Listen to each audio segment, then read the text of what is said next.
हम लोगों ने डिस्कस किया था कि चैलेंजेस टू इंडियाज एनवायरमेंट क्या क्या है, क्या क्या डिफिकल्टीज या क्या क्या चैलेंजेस फेस करने होते हैं। उसमें मैंने बताया था कि कुछ चैलेंजेस हैं जैसे कि land degradation, degradation of forest या डिफॉरेस्टेशन, सॉइल इरोजन, ये सब हम लोगों को पढ़ना है। जिसमें से हम लोगों ने लैंड डिग्रेडेशन का मतलब है जब decline in the quality of soil होता है, यानी कि लैंड की क्वालिटी अगर खराब हो जाती है उसे बोलते हैं क्या, लैंड डिग्रेडेशन। लैंड की अगर क्वालिटी खराब हो गई है इसका मतलब उसके जो सॉइल है उसकी क्वालिटी खराब हो गई है। सॉइल की क्वालिटी खराब होने का मतलब होता है कि जो उससे उसमें जितने भी फूड क्रॉप ग्रो करेंगे उसकी अच्छी न्यूट्रिशियस वैल्यू हमें हमारे तक पहुंच नहीं पाएगी। कल्टीवेशन होके जितने भी क्रॉप ग्रो करेंगे उसमें अच्छे से न्यूट्रिशियस वैल्यू उतनी होगी नहीं जितनी आमतौर पे होनी चाहिए। ठीक है। फिर डिग्रेडेशन ऑफ फॉरेस्ट के बारे में हम लोगों ने पढ़ा था। इसका मतलब होता है कटिंग डाउन ऑफ ट्री। जब हम लोग पेड़ों को काट देते हैं उसे बोलते हैं क्या, डिग्रेडेशन ऑफ फॉरेस्ट। और पेड़ को काटने से क्या क्या इम्पैक्ट पड़ता है, क्या क्या होता है, ये हमें पहले से भी पता है। कुछ चीजें हम लोगों ने जानी भी थी कि इससे क्लाइमेटिक चेंज आता है और जो है कहाँ थे,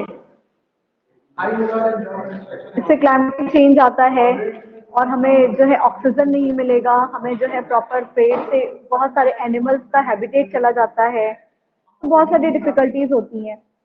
डिफॉरेस्टेशन की वजह से जो है सॉइल इरोजन की भी प्रॉब्लम जनरेट होती है। सॉइल इरोजन क्या होता है?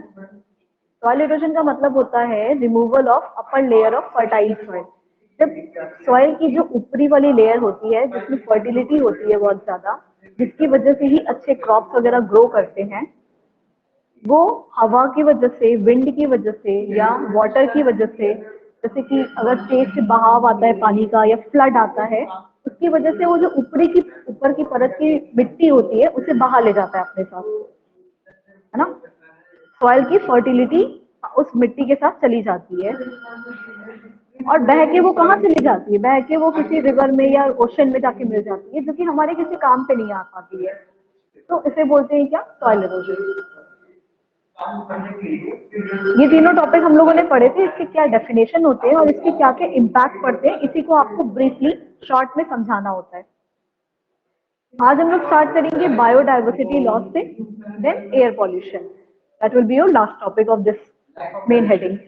बायोडाइवर्सिटी लॉस का मतलब होता है, पहली बात तो यहाँ लॉस लिखा है यानी कि इनकी कमी हो रही है, ये खत्म हो रहे हैं। क्या खत्म हो रहे हैं, यहाँ पे किस चीज के बारे में बात हो रही है? बायोडाइवर्सिटी, बायो और डाइवर्सिटी वर्ड है। बायो मतलब बायोलॉजिकल से बात हो रही है। बायोलॉजिकल का मतलब होता है ऐसी चीजें, ऐसे एलिमेंट, ऐसे लिविंग जो जो जीवित वस्तु होती है, जैसे कि कैसे जितनी भी बायोटिक चीज होती है, ठीक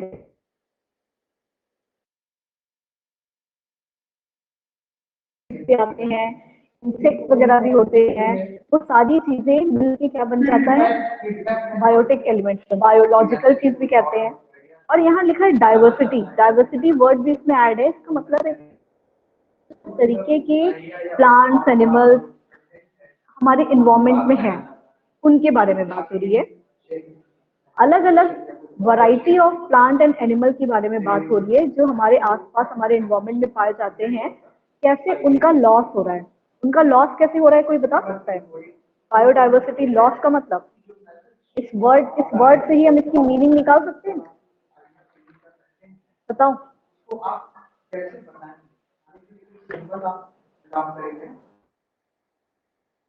लॉस का मतलब क्या हो सकता है? बायोडाइवर्सिटी का मतलब ये हो गया कि जितनी भी वेरिएबिलिटी होती है among the living organism. Living organism मतलब जीव जंतु की बात हो रही है, प्लांट्स की बात हो रही है, एनिमल्स की बात हो रही है, एक्वाटिक, हाँ एक्वाटिक एनिमल्स की बात हो रही है। वो सब क्या हो रहे हैं, डिस्ट्रॉय हो रहे हैं।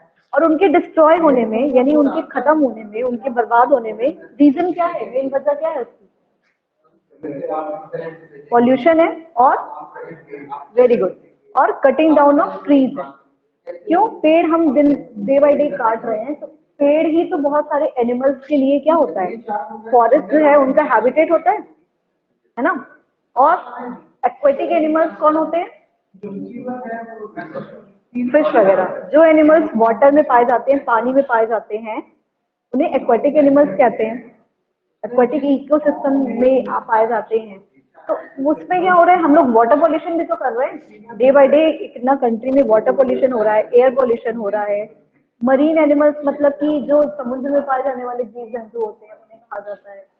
तो डे बाय डे हम ये सारी चीजों को पॉल्यूट कर रहे हैं, जिसकी वजह से इन इन स्पेशीज का हैबिटेट हम खराब कर रहे हैं। उनका जो घर है जहाँ पे वो प्रोटेक्टेड रह सकते हैं, उसको हम लोग हार्म पहुंचा रहे हैं, जिसकी वजह से जितने भी प्लांट्स एंड एनिमल्स हैं इनकी लाइफ थ्रेटन हो गई है, यानी कि उनकी लाइफ जो है खतरे में आ गई है ना। तो हमें क्या जरूरत है, हमें ये जरूरत है कि we need an immediate biodiversity conservation. हमें बायोडाइवर्सिटी को कंजर्व करने की, यानी इसको बचा के रखने की इमीडिएट जरूरत है। ठीक है।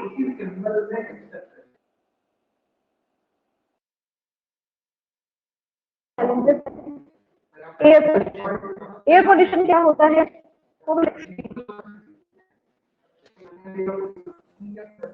एयर पोल्यूशन मतलब क्या है से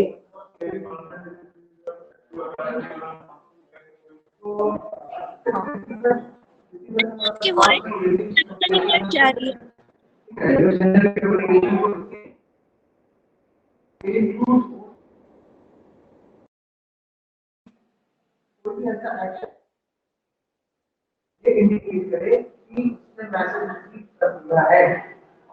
एयर पोल्यूशन,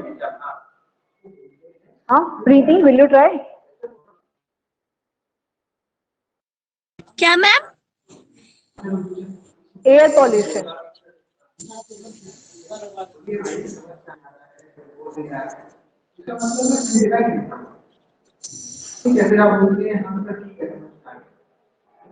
एयर पोल्यूशन का मतलब होता है जितने भी हार्मफुल कंटामिनेटेड सब्सटेंसेस हैं जो कि हमारे प्योर एयर में जाके मिल जाते हैं, है ना। हमारी जो प्योर एयर है उसके अंदर जितने भी हार्मफुल गैसेस होते हैं या हार्म वो प्रेजेंट हो जाते हैं, उसे बोलते हैं क्या, पॉल्यूट हो जाता है, जो कि बन जाता है एयर पॉल्यूशन।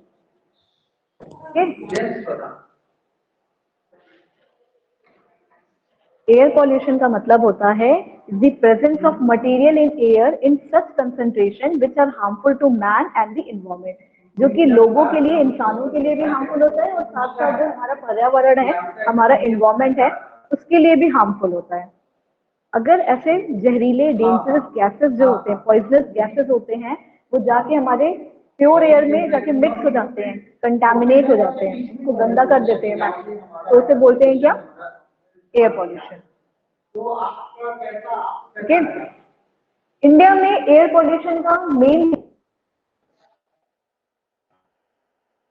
क्या है,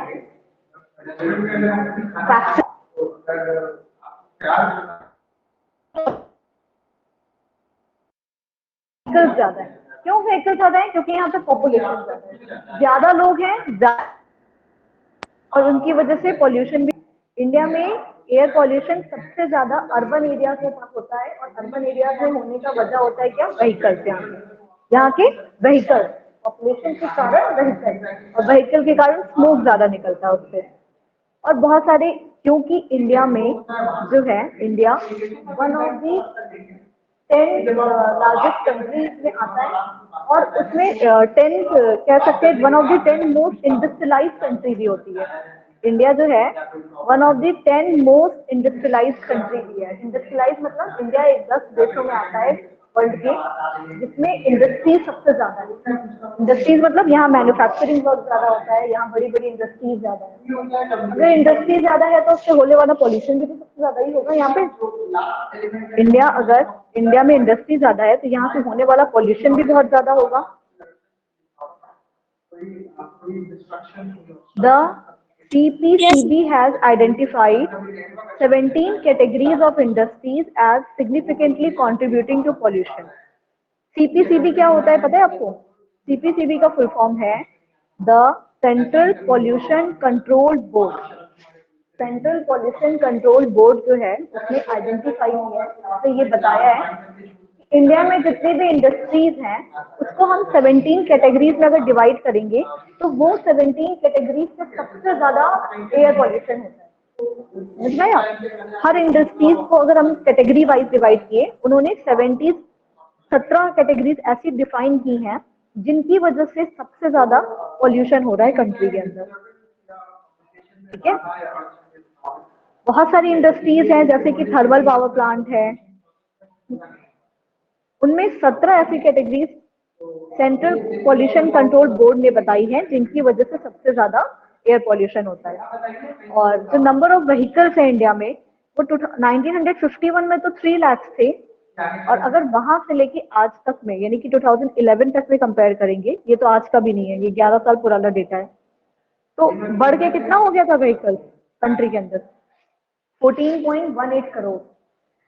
3 लाख से 14.18 करोड़ तक व्हीकल 2011 तक में इंक्रीज हो गया है। तो सोचो 2022 तक में और कितना ज्यादा इंक्रीज हो गया होगा, है ना? जितना व्हीकल ज्यादा बढ़ गया उतना ज्यादा कंट्री में पॉल्यूशन भी बढ़ गया।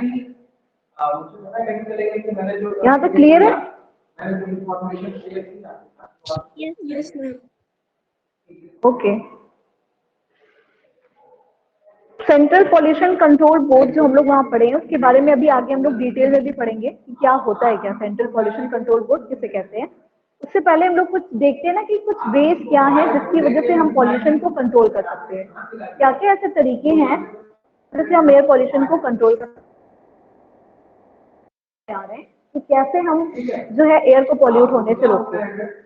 एयर पॉल्यूशन की वजह से बहुत सारी प्रॉब्लम्स क्रिएट होती है, जैसे कि बहुत सारी बीमारियां पैदा होती हैं, गवर्नमेंट को हार्म पहुंचता है, हमारी प्रॉपर्टी खराब होती है। और अभी हम लोगों ने एक पॉइंट पढ़ा था, ओजोन डिप्लेशन, याद है? जब ओजोन लेयर में जो है, जो ओजोन लेयर में होल हो रहा है, छेद हो रहा है, खराब हो रहा है, उसे कहते हैं ओजोन डिप्लेशन। तो ये सारी चीजें भी क्लाइमेटिक चेंज और एयर पॉल्यूशन की वजह से हो रही है। एयर पॉल्यूशन से एयर जो ओजोन डिप्लेशन का रीजन क्या था? सीएफसी, क्लोरोफ्लोरोकार्बन, वो गैस होता है, वो भी हमारे एयर में जाके पॉल्यूट कर रहा है। अभी तो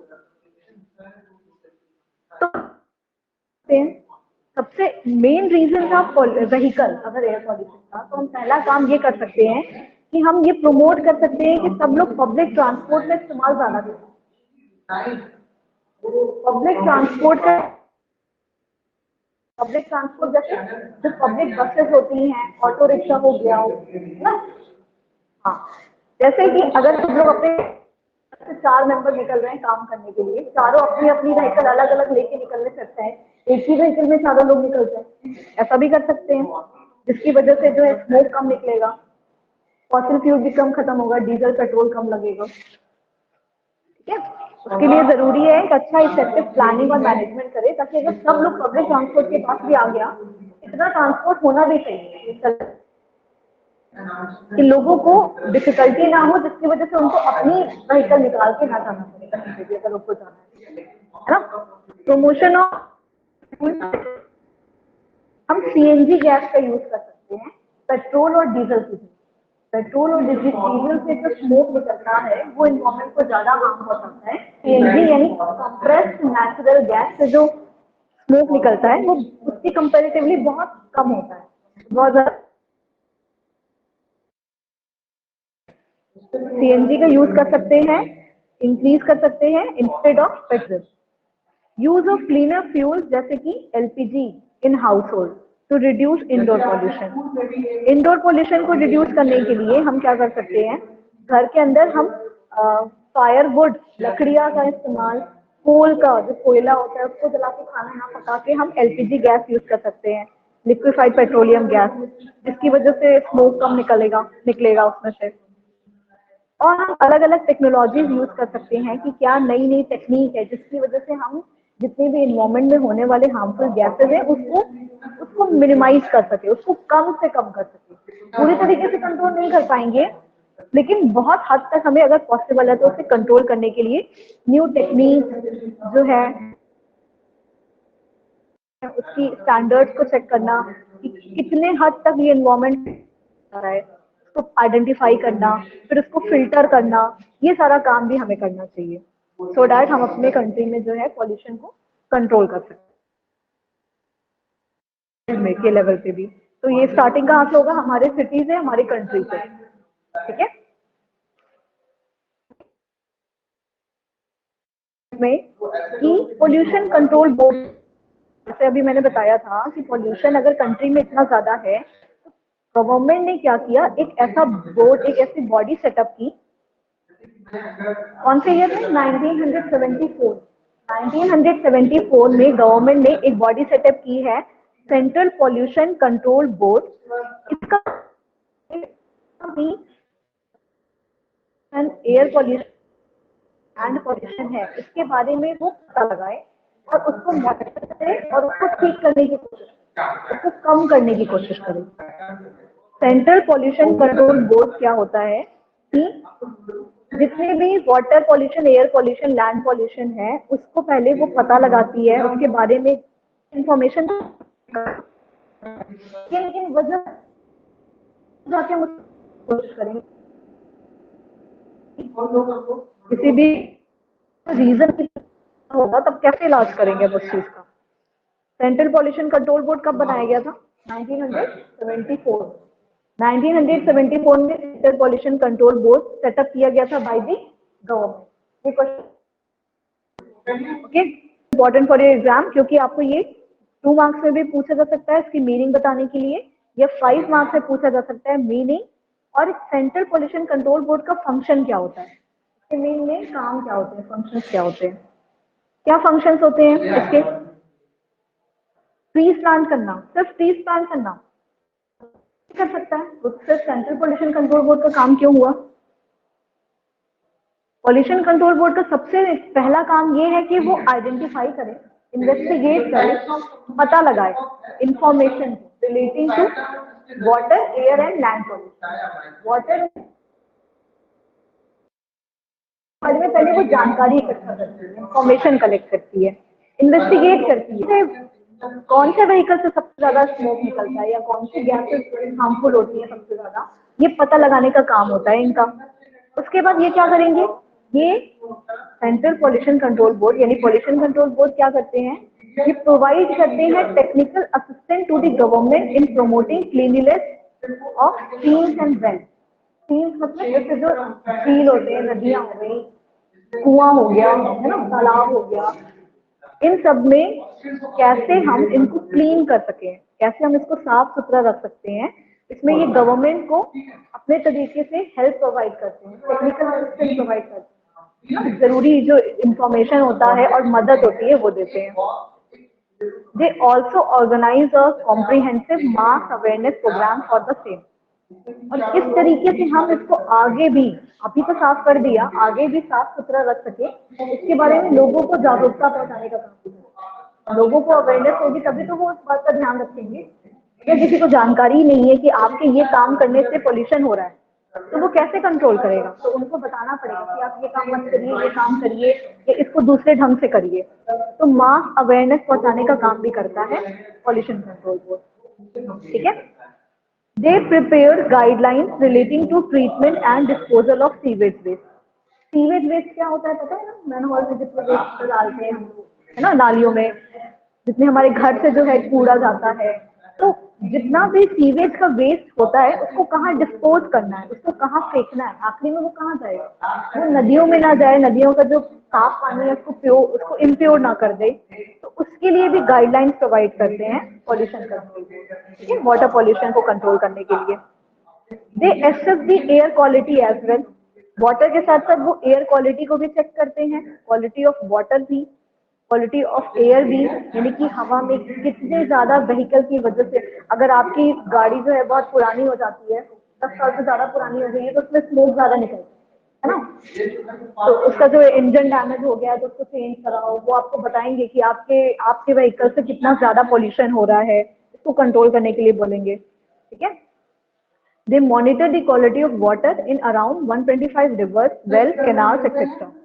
और वो क्या करते हैं, जो भी वाटर क्वालिटी है हमारे आसपास की, हमारे अगल बगल की जितनी भी नदियां होती हैं, जितने भी कैनल्स होते हैं, जितने भी कुएं होते हैं, जितने भी पॉन्ड्स होते हैं, इन सब के पानी की कितने गंदे हो गया, कितना साफ है, इसके बारे में भी उनका काम होता है पता लगाना। किसका काम होता है पता लगाना? तो क्या कर सकते हैं, तो क्या क्या करता है, पहले से ये इंफॉर्मेशन कलेक्ट करता है relating to air water and land pollution, को टेक्निकल असिस्टेंस प्रोवाइड करता है, हेल्प प्रोवाइड करता है क्लीन करने के लिए, लोगों में अवेयरनेस फैलाता है, कैसे कैसे हम जो है लोगों को बता सकते हैं कि कैसे आप अपने इन्वायरमेंट को प्योर करिए या क्लीन रखिए। They prepare guidelines relating to treatment and disposal of sewage waste, sewage waste कैसे डिस्पोज करें और उसको कैसे हम जो है रिवर्स को गंदा होने से रोक सके, इसके लिए गाइडलाइंस प्रोवाइड करता है। एयर क्वालिटी, वाटर क्वालिटी को चेक करने का काम भी किसका होता है? पॉल्यूशन कंट्रोल बोर्ड का। ठीक है, पॉल्यूशन कंट्रोल बोर्ड के साथ ही आपका जो ये इन्वायरमेंट टॉपिक था ये कंप्लीट हुआ। जैसा कि मैंने बताया था कि इस चैप्टर में हम लोगों को दो टॉपिक पढ़नी है, एक तो इन्वायरमेंट और दूसरा सस्टेनेबल डेवलपमेंट, है ना। Pollution control board environment topic का लास्ट हेडिंग थी। फिर हम लोग स्टार्ट करेंगे अपने नेक्स्ट वाले क्लास से सस्टेनेबल डेवलपमेंट क्या होता है। इन दोनों को इंडिविजुअली अलग अलग पढ़ेंगे, तब जाके ये चैप्टर कंप्लीट हो जाएगा। इन्वायरमेंट हम लोगों ने खत्म कर लिया है, सस्टेनेबल डेवलपमेंट स्टार्ट करना है। उससे पहले आप लोग नोट्स कंप्लीट कर लीजिएगा इस चैप्टर के, अभी मैं सेंड कर दूंगी, आज मैंने नहीं किया है कुछ भी। ओके मैम हमें नोट्स किस टॉपिक तक भेजी है?